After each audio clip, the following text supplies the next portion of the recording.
তোমাদের লজ্জা লাগে না? এই খাম্বাতারের হাতে তোমরা দেশ তুলে দিতে চাচ্ছ, যে তার মার মরা দেহ নিয়ে ব্যবসা শুরু করে দিয়েছে। আমরা কি ঘাস খাই হসপিটালের মধ্যে? কি আমরা গরুর ঘাস খাই? হ্যাঁ, ঘোড়ার ঘাস খাই? হ্যাঁ, খালেদা জিয়া তো অনেক আগে মারা গেছে, আমরা বলছি। ওটাকে প্রিজনেশন ইনজেকশন দিয়ে এভাবে মোমের মতো বসায় রাখছিল। কি লাভ হয়েছে?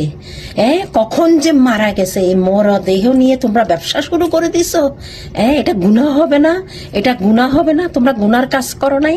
একটা মরদেহকে ইনজেকশন দিয়ে টাটকা রাখার জন্য মোমের মতন করে রাখছো, মানুষকে ধোকা দিতেছিলা। এটা তো অনেক আগে সে মারা গেছে।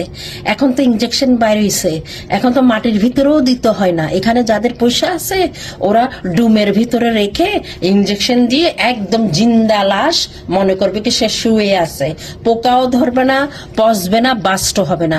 কিন্তু এখন ওরা কি করছে, খালেদা জিয়ার মৃত্যুটা ওরা বাস করতে হয়েছে, কারণ এটা আর কতদিন এভাবে ওপেনলি ইনজেকশন দিয়ে রাখা হবে? এটা বাস্ট হয়ে আতরি বুতরি ছড়ি পড়তো। ওকে, এই মরা দেহ নিয়েও তোমরা ব্যবসা করতেছ? ছি ছি ছি ছি ছি ছি, কোন জগতে তোমরা থাকো? এই খাম্বাকে আনছে কি বাংলাদেশে? এই খাম্বা কি দেশ চালাইতে পারবে? খাম্বার মাথা সব গোবর ভরা। যে তার মার লাশকে কোনো ইয়ে করতে পারে না, সিকিউরিটি দিতে পারে না, মার লাশ নিয়ে খেলে। মার লাশ নিয়ে খেলে, সে কি জনগণকে চালাইতে পারবে, দেশ চালাইতে পারবে? সে তো গরু, সে তো হাম্বা হাম্বা খাম্বা খাম্বা।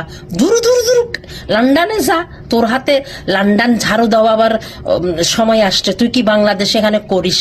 তোর বুকন ডাক্তার যে কোথা থেকে পাশ করছে? লন্ডনের ডাক্তার। খাম্বা তারেক, এই খাম্বা তারেক তোর মাকে নিয়েও শেষ পর্যন্ত তুই ব্যবসা করছিস।